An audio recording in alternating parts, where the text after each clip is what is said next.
जय हिंद गाइस। हम अपने दैनिक जीवन में विभिन्न कार्यों को करने के लिए भोजन करते हैं। आखिर हम भोजन क्यों करते हैं? भोजन की क्या आवश्यकता है हमें? वीडियो शुरू करने से पहले आप हमारे चैनल को ओवरऑल बेसिक नॉलेज को सब्सक्राइब करें और वीडियो को लाइक करें, जिससे हमारा उत्साहवर्धन होता रहे और हम आपके लिए नई नई जानकारियाँ लाते रहें। आइए शुरू करते हैं। भोजन करने से हमको ऊर्जा मिलती है। क्या मिलती है? ऊर्जा मिलती है, और ऊर्जा से हम अपने दैनिक कार्यों को अच्छे से पूर्ण कर पाते हैं। और क्या फ़ायदा है भोजन करने से? भोजन करने से जब हमें ऊर्जा मिलेगी, हमारे शरीर के अंदर जाएगा भोजन, तो भोजन के द्वारा कई प्रकार के पोषक तत्व हमको मिलते हैं। पोषक तत्व से हमारे शरीर में वृद्धि होती है, विकास होता है और रक्षा होता है। ये सभी जो प्रक्रियाएं होती हैं, ये कहाँ से होती हैं? भोजन, अर्थात इसका जो प्रारंभिक स्वरूप है वो भोजन है। अब हम सभी जानते हैं कि सभी जीव, जो भी जीव होते हैं, उनमें वृद्धि होती है और उनका विकास होता है, अनुरक्षण होता है। अनुरक्षण का मतलब जीवों के अंदर, शरीर के अंदर विभिन्न प्रकार के नए नए, जैसे जो अपना ब्लड का बनना, ऊतकों का बनना, इस प्रकार का मेंटेनेंस होता रहता है। तो ये संभव कैसे है? भोजन के द्वारा। तो ये हमारा भोजन क्या हो गया? पोषक। ये भोजन हमारा क्या हो गया? पोषक पदार्थ हो गया। भोजन हमारा क्या हो गया? पोषक पदार्थ। और ये जो आपकी संपूर्ण प्रक्रिया हो रही है, ये संपूर्ण प्रक्रिया जीवों में, इस प्रक्रिया को हम पोषण कहते हैं। क्या कहते हैं? पोषण। ये हमारा पोषण हो गया। ये संपूर्ण प्रक्रिया हमारी पोषण हो गई। कैसे? सबसे पहले हमने क्या किया? भोजन ग्रहण किया। अब जब हमारे शरीर में जाएगा भोजन, तो हमको ऊर्जा मिलेगी। ऊर्जा के द्वारा अन्य पोषक तत्वों को जब एब्जॉर्ब कर लिया जाएगा, तो उससे वृद्धि, विकास और आरक्षण होगा। और जो ये पूरी प्रक्रिया होगी, वो पूरी प्रक्रिया पोषण कहलाएगी। आइए अब पोषण,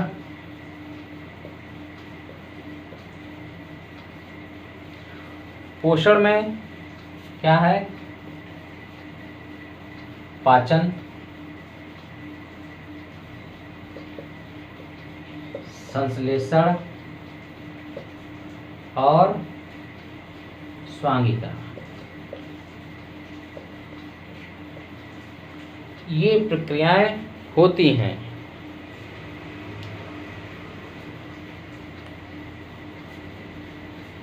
ये और इनके अलावा भी प्रक्रियाएं होती हैं। पाचन में, पोषण में पाचन, संश्लेषण और स्वांगीकरण। पाचन सब लोग जानते हैं, संश्लेषण जो एब्जॉर्ब करते हैं। स्वांगीकरण क्या होता है? स्वांगीकरण एक ऐसी प्रक्रिया है जिसके माध्यम से जो शरीर के विभिन्न अंगों में पोषक तत्वों को पहुंचाते हैं, ये स्वांगीकरण होता है। तो इस प्रकार से आपने जाना पोषक क्या है, पोषक पदार्थ क्या है, और आपने पूरे पोषण को जाना, और पोषण कैसे हमको प्राप्त होता है। ये पोषण की जो प्रक्रियाएं हैं, और ये इस संपूर्ण चक्र को हम पोषण कहते हैं। तो अब आइए आगे जानते हैं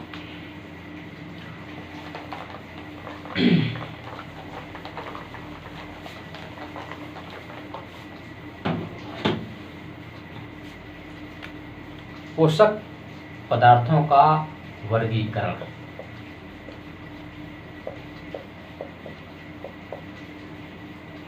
पोषक पदार्थों का वर्गीकरण क्या होगा? वर्गीकरण एक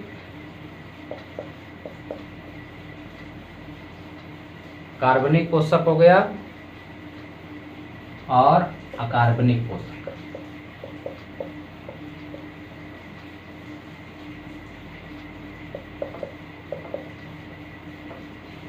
कार्बनिक पोषक क्या क्या होते हैं?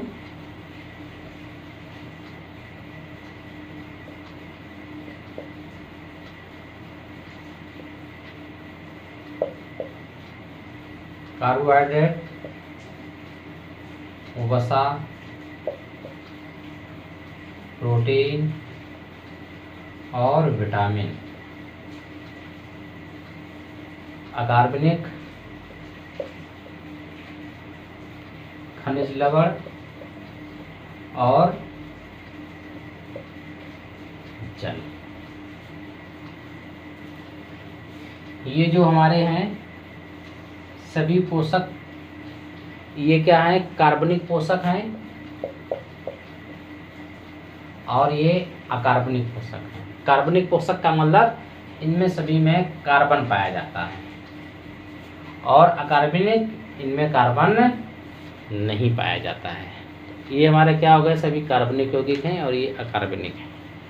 तो आइए अब देखते हैं ये हमारे क्या हैं? ये हमारे बृहद पोषक हैं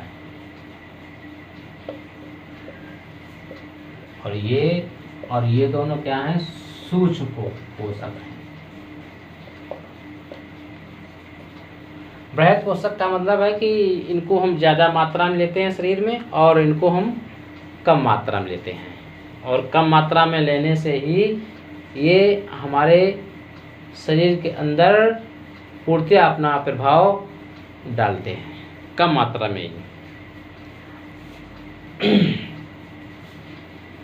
अब आगे देखते हैं एक और महत्वपूर्ण। हाँ, यहाँ पर एक आपका प्रश्न बनता है जो कई बार आया है, क्या प्रारंभिक पाचन कहाँ से शुरू होता है?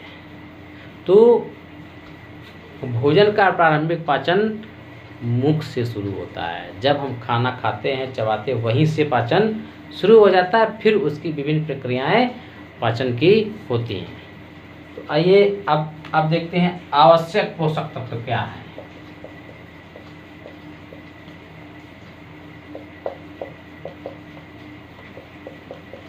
आवश्यक पोषक तत्व और अनावश्यक पोषक तत्व।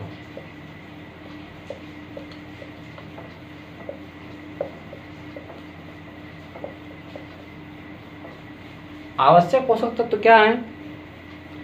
ऐसे पोषक तत्व जिन्हें शरीर द्वारा संश्लेषित नहीं किया जा सकता है, बल्कि बाहर से प्राप्त किया जाता है। क्या है ये? इसको बाहर से प्राप्त किया जाता है। कहाँ से? बाहर से इसको प्राप्त किया जाता है। जबकि अनावश्यक पोषक तत्व शरीर के अंदर, बहुत इंपॉर्टेंट प्रश्न है, शरीर के अंदर स्वनिर्मित होते हैं, स्वतः निर्मित होते हैं।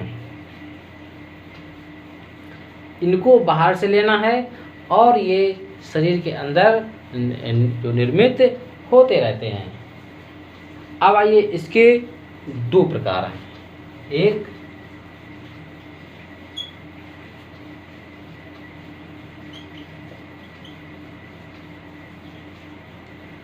दीर्घ मात्रिक और लघु मात्रिक।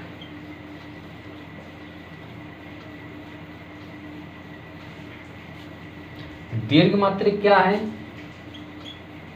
दीर्घ मात्रिक का मतलब जो हमको अधिक मात्रा में बाहर से लेना है। अधिक मात्रा में हम क्या क्या लेते हैं, और ये कम मात्रा में। अधिक मात्रा में हम जैसे कार्बोहाइड्रेट है, प्रोटीन है, वसा है, ये चीज़ें बाहर से लेते हैं। अर्थात क्या हो गया? कार्बन, हाइड्रोजन, नाइट्रोजन आदि ये सभी, और ऑक्सीजन, ये क्या है? अधिक मात्रा में बाहर से लेते हैं, और कम मात्रा में जैसे मैग्नीज है, आयोडीन है, इस प्रकार की चीज़ें हम बाहर से तो लेते हैं लेकिन कम मात्रा में लेते हैं। समझ में आया? आवश्यक पोषक तत्व, अनावश्यक पोषक तत्व। आवश्यक पोषक तत्व जो हम बाहर से प्राप्त करते हैं, जैसे खा के प्राप्त करते हैं, भोजन लिया हमने, भोजन में उसमें क्या क्या तत्व है, कार्बन है, वो कार्बोहाइड्रेट है, प्रोटीन है, वसा है, इन सबको हमने बाहर से लिया, और क्या है, कार्बोहाइड्रेट, प्रोटीन, वसा, ये हमको ज़्यादा मात्रा में हमारे शरीर को चाहिए होता है। ये क्या हो गए? आवश्यक पोषक तत्व। अब आवश्यक पोषक तत्व में से भी जो दीर्घ मात्रिक और लघु मात्रिक। दीर्घ मात्रिक मतलब ये हमको ज़्यादा चाहिए, जैसे कार्बोहाइड्रेट हमको ज़्यादा चाहिए, कार्बन ज़्यादा चाहिए। लघु मात्रा में क्या, जैसे कि आपके जो मुझे है मैग्नीज, आयोडीन है, ये को कम मात्रा में चाहिए होता है। अनावश्यक पोषक तत्व शरीर के अंदर स्वतः निर्मित होते हैं, स्वतः निर्मित होने के बावजूद हमें कुछ बाहर से भी लेना पड़ता है, जो बाहर से लेने के बाद जाकर के दोनों आपस में प्रक्रियाएं कर लेते हैं। जैसे ब्लड है, शरीर को आवश्यक है तो हम इसको क्या है, बाहर से नहीं लेकर के अंदर से ही ये हमारे जो बनता रहता है। इस प्रकार से आपने जाना आज पोषण को, पोषण के वर्गीकरण और पोषक जो है पदार्थों का वर्गीकरण, ये पहले वाले का है। पोषक पदार्थों का वर्गीकरण क्या है, कार्बनिक और अकार्बनिक, आवश्यक पोषक तत्व, अनावश्यक पोषक तत्व। अब अगर प्रश्न आ जाए कि वो कौन से पोषक तत्व हैं जो शरीर के अंदर स्वतः निर्मित होते हैं, अनावश्यक पोषक तत्व। यदि आ जाए अनावश्यक पोषक तत्व क्या बाहर से लेते हैं तो ये शरीर के अंदर स्वतः निर्मित होते हैं। आवश्यक पोषक तत्व कौन कौन से होते हैं? कार्बनिक हाइड्रोजन, कार्बन, हाइड्रोजन, नाइट्रोजन और ऑक्सीजन। इसमें भी दीर्घ मात्रिक और लघु मात्रिक हैं। अब आपका ये पोषण और पोषक क्या है आपको हमने बताया। और हाँ, हमको जो लिखकर बताइए कमेंट बॉक्स में क्या आपको अच्छा लगा, क्या नहीं अच्छा लगा, और आपको किस प्रकार का वीडियो चाहिए, ये भी हमको कमेंट बॉक्स में लिखकर बताएं प्लीज़, जिससे कि हम आपकी आवश्यकता को समझ सकें और आपकी आवश्यकता के अनुसार हम जो वीडियो बना सकें। पूरा वीडियो देखने के लिए आपको धन्यवाद।